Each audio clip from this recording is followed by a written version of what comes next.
Welcome to another Tutorial Tuesday. Today we are going to do a full clean of our airbrush and take it apart. I'm actually going to be fixing a few pieces on mine too. This is my airbrush gun. You can get a single action which shoots air and colour out all at once, or a dual action which is the one I always use where you can individually control the air and the colour separately. First we are going to unscrew the back to access the needle. Then we are going to unscrew the little locking nut.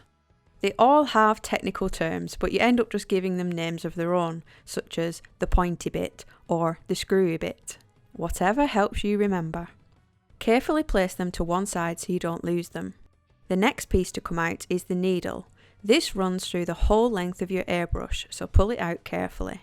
Ooh, and look how dirty this one is. Really does need a clean.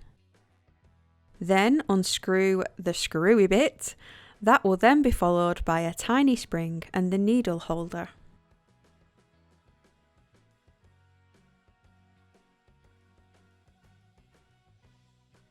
Once these are out, you can pull the trigger up through the slot.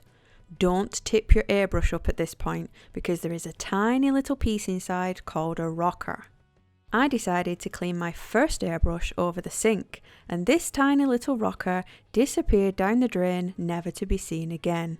If that should happen, this is what your airbrush will do.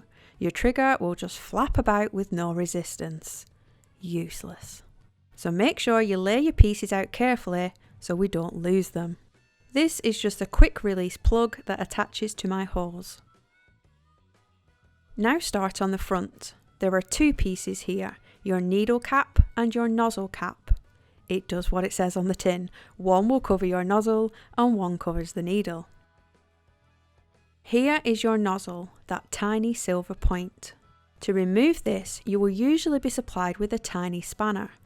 Slot this onto the nozzle and carefully turn it to remove it. This is where I'm doing a repair on mine. My nozzle is broken. This should have a screw thread on it and it's completely snapped off. This is causing my airbrush to leak colour when I'm not even touching the trigger. You shouldn't need to replace yours, but it's good to take it off for cleaning. Now grab a little bowl and some airbrush cleaner. If you don't have any airbrush cleaner, vodka will work just as well. Pop it into a bowl and then place in your nozzle. You can see there is already some colour coming off. Then pop in your nozzle cap and your needle cap. My needle also needs cleaning as well as my airbrush body. I'm going to do this under the tap with some airbrush cleaner. As one of my needles is bent, I am going to be using a new nozzle and a new needle. In my set came a 0.5mm and a 0.2mm needle, and also the corresponding sizes of nozzles. 0.5 is a thicker nozzle which allows more colour out, and the 0.2 is very fine to spray really intricate lines. Here is what the nozzle should look like. You can see it has a thread on it where mine was missing. I also need to fit the corresponding needle size. You can just pretend these are the pieces I originally took off for cleaning. Now we can put it all back together. The trickiest part is the rocker, so I'm going to start with the trigger, popping it back down into the slot and into the hole. You can see you can now press it down. The rocker is a pain. You want to gently slot this behind the trigger with the narrow part sticking up. You can use the needle holder to jiggle it and line it up. Here you can see the narrow part sticking up behind the trigger. The needle holder will be loose until you screw it up, so place your spring over it and then screw it all back in place. Going to work on the nozzle next, and I'm placing my 0.5 on the end. I'm screwing it in as far as I can with my fingers before tightening it with the supplied spanner. Nozzles can sometimes split, so it's good to know they are easy to replace. Now gently thread the needle down through the holder and push it in as far as you can. It should just poke out the end of your nozzle. Make sure it's fully pushed all the way in before tightening it with the locking nut.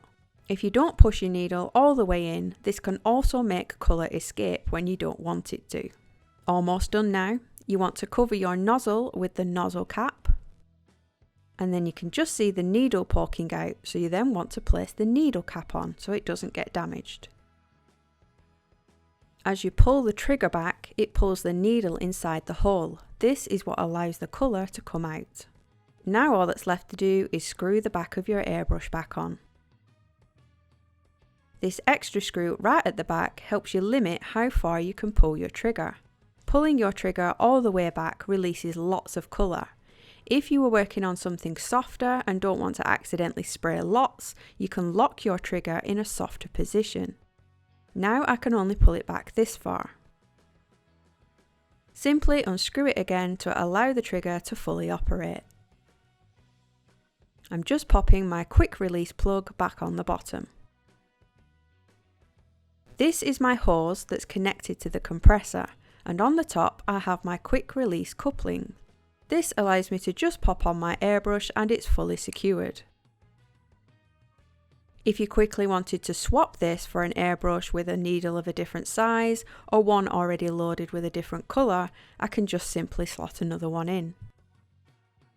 All you have to do is pull on the springy bit which releases the plug.